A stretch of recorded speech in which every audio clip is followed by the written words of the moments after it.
To get started on chapter 6, we're just going to go ahead and go over some vocabulary terms and make sure that we all understand the terminology that's going to be used in this chapter. And then just a refresher of some of the other terms that we've learned earlier in the class. But we want to make sure that we're all on the same page and we remember all of what all the different terms mean.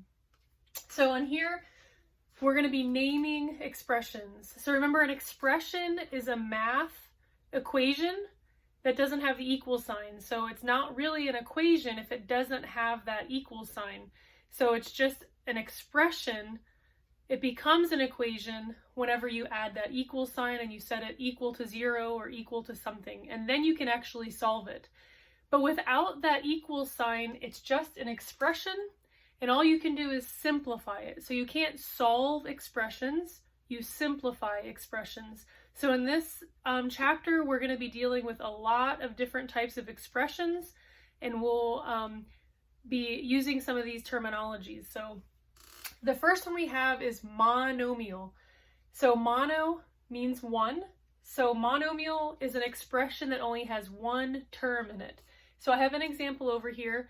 Even though there's multiple pieces, we have a coefficient, we've got a variable, we have a second variable, we have an exponent. Remember that a term is always divided by a plus sign or a minus sign. And since all of this is multiplication, this is all one term. Even if we were to take this term and divide the whole thing by 2, that would still just be one term, because a term can have multiplication or division in it. So this is an example of a monomial or one-term expression. A binomial has 2 terms in it. So it's going to have a term that might have multiple pieces, but then it's separated from the other term by a plus or a minus sign. So example, we have one term here and one term there. So a trinomial is our next one in green. That means 3. So there's going to be 3 terms, and they're going to be separated by 1, 2. So you're going to have 2 pluses, 2 minuses, or a combination of the 2. So again, we have a term here, even though there's multiple pieces, our second term, and then our third term. So 3 terms is a trinomial. And then polynomial just means that it has many terms. So a trinomial could be considered a polynomial because it has more than 2. But anything with more than 3, we just consider it a polynomial. So poly means many. So there's just many terms. So I have an example where we just added one more term. We added a constant at the end. So we have 4 terms in this expression. So just another concept that's brought out in section 6.1 is the degree of either an equation or an expression. So the degree has to do with the exponent, okay? So you're going to look at all the different terms and see which term has the highest exponent. So when we look at, let's say, this term right here, or this expression, this is a trinomial, it has 3 terms.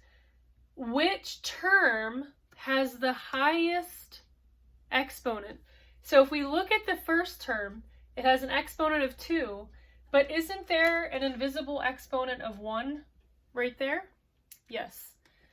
And then we have the 3x squared. So when we look, we say, oh, well, there's a 2 here and there's a 2 there. So we can say, well, the highest one is 2.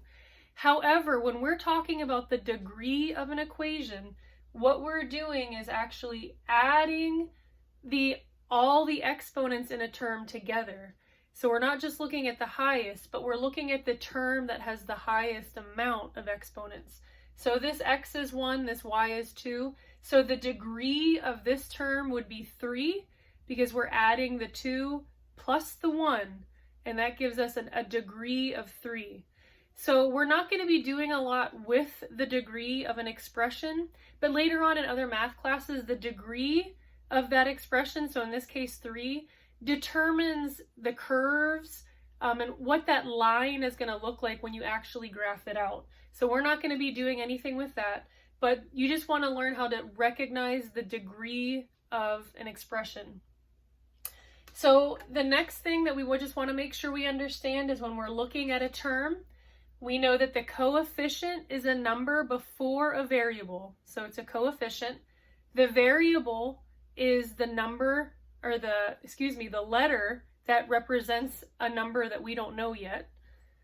And then we have the exponent. So again, the exponent is the little number. It's like a superscript after an exponent or after a number. And then we also have a constant. So if we look out over here on our last one, we have a 5 that's just by itself. It's not with a variable. That would be a constant. So a coefficient goes with a variable. A constant is by itself. There is no variable with it. So we just want to make sure that we remember all of these different vocabulary terms because we'll be seeing them throughout this chapter.